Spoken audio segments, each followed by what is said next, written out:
Olá, amados irmãos, Deus conta conosco para a divulgação da sua palavra. Por gentileza, se inscreva e compartilhe este canal. Obrigado. Agora vamos ouvir. Tito 1. Saudações de Paulo. Eu, Paulo, escravo de Deus e apóstolo de Jesus Cristo, escrevo esta carta. Fui enviado para fortalecer a fé daqueles que Deus escolheu e para ensinar-lhes a verdade que mostra como viver uma vida de devoção. Essa verdade lhes dá a esperança da vida eterna que Deus, aquele que não mente, prometeu antes dos tempos eternos.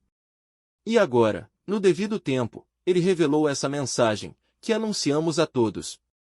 Por ordem de Deus, nosso Salvador, fui encarregado de realizar esse trabalho em favor dele. Escrevo a Tito, meu verdadeiro filho na fé que compartilhamos, que Deus, o Pai, e Cristo Jesus, nosso Salvador, lhe dêem graça e paz. O trabalho de Tito em Creta. Deixei-o na ilha de Creta para que você completasse o trabalho e nomeasse presbíteros em cada cidade, conforme o instruí. O presbítero deve ter uma vida irrepreensível. Deve ser marido de uma só mulher, e seus filhos devem partilhar de sua fé e não ter fama de devassos nem rebeldes. O bispo administra a casa de Deus, e, portanto, deve ter uma vida irrepreensível. Não deve ser arrogante nem briguento, não deve beber vinho em excesso, nem ser violento, nem buscar lucro desonesto. Em vez disso, deve ser hospitaleiro e amar o bem. Deve viver sabiamente, ser justo e ter uma vida de devoção e disciplina.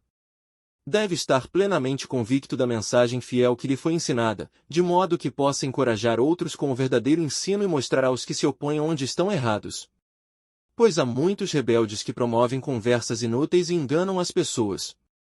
Refiro-me especialmente àqueles que insistem na necessidade da circuncisão. É preciso fazê-los calar, pois, com seus ensinamentos falsos, têm desviado famílias inteiras da verdade. Sua motivação é obter lucro desonesto. Até mesmo um deles, um profeta nascido em Creta, disse: os cretenses são mentirosos, animais cruéis e comilões preguiçosos.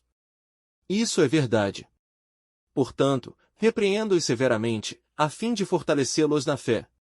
É preciso que deixem de dar ouvidos a mitos judaicos e às ordens daqueles que se desviaram da verdade.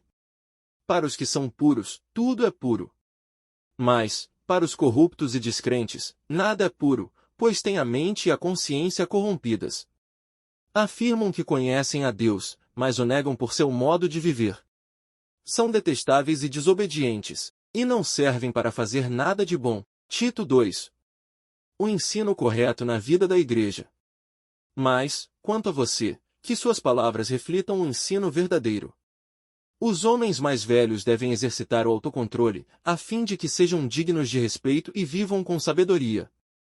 Devem ter uma fé sólida e ser cheios de amor e paciência. Semelhantemente, as mulheres mais velhas devem viver de modo digno. Não devem ser caluniadoras, nem beber vinho em excesso, antes, devem ensinar o que é bom. Devem instruir as mulheres mais jovens a amar o marido e os filhos, a viver com sabedoria e pureza, a trabalhar no lar, a fazer o bem e a ser submissas ao marido. Assim, não envergonharão a palavra de Deus. Da mesma forma, incentive os homens mais jovens a viver com sabedoria. Você mesmo deve ser exemplo da prática de boas obras. Tudo o que fizer deve refletir a integridade e a seriedade de seu ensino. Sua mensagem deve ser tão correta a ponto de ninguém a criticar. Então os que se opõem a nós ficarão envergonhados e nada terão de ruim para dizer a nosso respeito. Quanto aos escravos, devem sempre obedecer a seu senhor e fazer todo o possível para agradá-lo. Não devem ser respondões, nem roubar, mas devem mostrar-se bons e inteiramente dignos de confiança. Assim, tornarão atraente em todos os sentidos o ensino a respeito de Deus, nosso Salvador. Pois a graça de Deus foi revelada e a todos traz salvação. Somos instruídos a abandonar o estilo de vida ímpio e os prazeres pecaminosos. Neste mundo perverso, devemos viver com sabedoria, justiça e devoção, enquanto aguardamos esperançosamente o dia em que será revelada a glória de nosso grande Deus e Salvador, Jesus Cristo.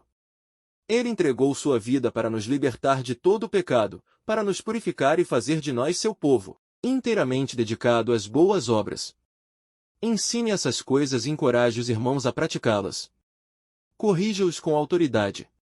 Não deixe que ignorem o que você diz. Tito 2. O ensino correto na vida da igreja. Mas, quanto a você, que suas palavras reflitam um ensino verdadeiro. Os homens mais velhos devem exercitar o autocontrole, a fim de que sejam dignos de respeito e vivam com sabedoria. Devem ter uma fé sólida e ser cheios de amor e paciência. Semelhantemente, as mulheres mais velhas devem viver de modo digno. Não devem ser caluniadoras, nem beber vinho em excesso, antes, devem ensinar o que é bom. Devem instruir as mulheres mais jovens a amar o marido e os filhos, a viver com sabedoria e pureza, a trabalhar no lar, a fazer o bem e a ser submissas ao marido. Assim, não envergonharão a palavra de Deus. Da mesma forma, incentive os homens mais jovens a viver com sabedoria. Você mesmo deve ser exemplo da prática de boas obras. Tudo o que fizer deve refletir a integridade e a seriedade de seu ensino. Sua mensagem deve ser tão correta a ponto de ninguém a criticar.